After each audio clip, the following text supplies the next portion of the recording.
नमस्कार, क्या आप भी स्वस्थ रहने और बीमारियों को भगाने के लिए सही आयुर्वेद सीखना चाहते हैं? तो आज ही सब्सक्राइब कीजिए चैनल को, जहां मिलेगी आयुर्वेद की सबसे सही और असरदार जानकारियां, वो भी फुल प्रूफ के साथ। Ayurvedic literature, there is one controversial topic that Pitta and Agni are same or different. Acharya Shrut was the first one who arised a doubt that Pitta and Agni are same or both are different. First of all, he arised a doubt and he told that Pitta and Agni are same, different.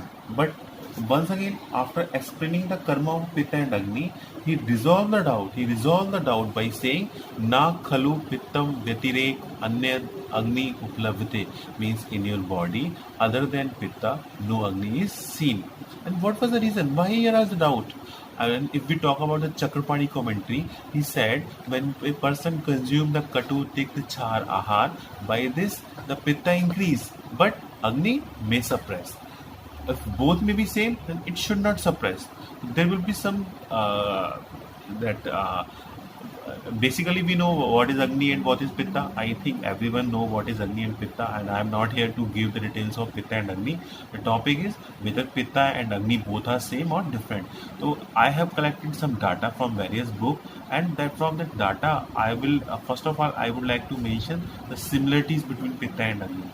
If we will see the similarities between Pitta and Agni, what we will see the first is the Parinaman.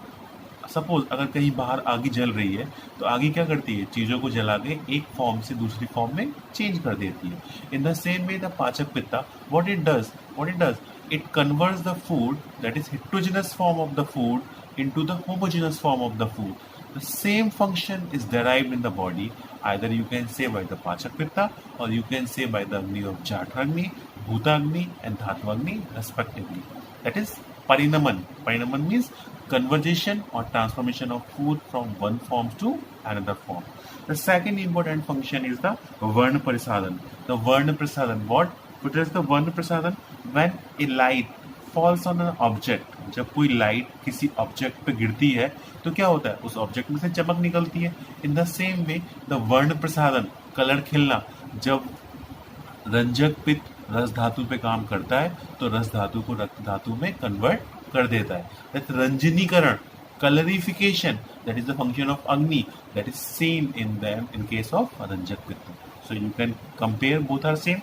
In the same way, the another function is निर्मलीकरण. And निर्मलीकरण means what? As सबको पता है कि सोने को जितना आगे में आप तपाओगे सोना उतना ही प्योर हो जाएगा. तो निर्मलीकरण मीन्स कि जब आपकी बॉडी में पित्त की वजह से क्या होता है कि आपकी बॉडी, जो आपका हृदय कफ दोष की वजह से आवृत रहता है, तो पित्त आपके हृदय के कफ दोष को दूर करके आपके हृदय को सात्विक गुणों से पूर्ण कर देता है. नेक्स्ट दर्शन. जनरली क्या हो, अंधेरा है, कहीं पे आग जल रही है, सबसे पहले क्या होगा, रोशनी हो जाएगी, यही होता है ना. तो आपकी बॉडी में क्या आलोचक पित्त क्या करता है, देखने का काम करता है. देखना काम, अंधेरे में आग जली, हम देख पाए, आपकी बॉडी में आलोचक पित्त ने काम किया और आप देख पाए. तो दिस इज सिमिलरिटी बिटवीन आलोचक पित्त एंड अग्नि. And the most of important चीज, कहीं पे आग जलती है या कहीं धूप निकलती है तो पानी पड़ा हो या मिट्टी गीली हो तो क्या होता है, वो चीज़ें जल्दी से सूखने लगती है. इन द सेम वे आप अपनी स्किन पे जब भी कभी ऑयल लगाते हैं या कोई लेप करते हैं तो वो ऑयल या लेप सूख जाता है. ऐसा हम क्यों कहते हैं, क्यों होता है ऐसा, भ्राजक पित्त की वजह से. तो अग्नि के जो काम बाहरी संसार में थे, सेम वही सारे काम अग्नि पित्त की डिफरेंट 5 फॉर्म्स के रूप में आपकी बॉडी के अंदर कर रही है. तो दीज आर द सिमिलरिटीज.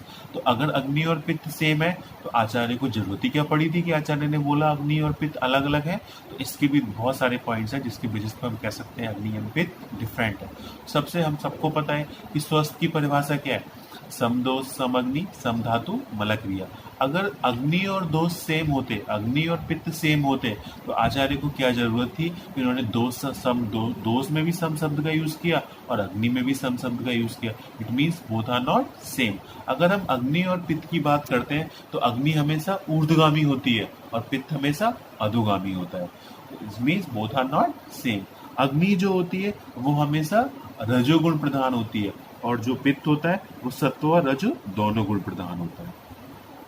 पित्त सत्वगुण प्रधान होता है, अग्नि सत्व और रज दोनों गुण प्रधान होती है. अगर हम घी की बात करें तो घी क्या घृतम पित्तम अनिलहरम, घी खाने से क्या होता है, पित्त कम हो जाता है, पित्त सामक होती है, लेकिन घी खाने से अग्नि हमेशा बढ़ती है।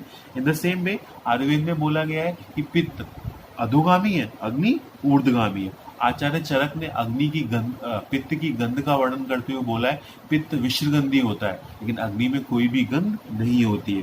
पित्त में सर और द्रव गुण होते हैं, जिसकी वजह से पित्त लिक्विड होता है और बहता है। अग्नि में रुक्ष गुण होते हैं।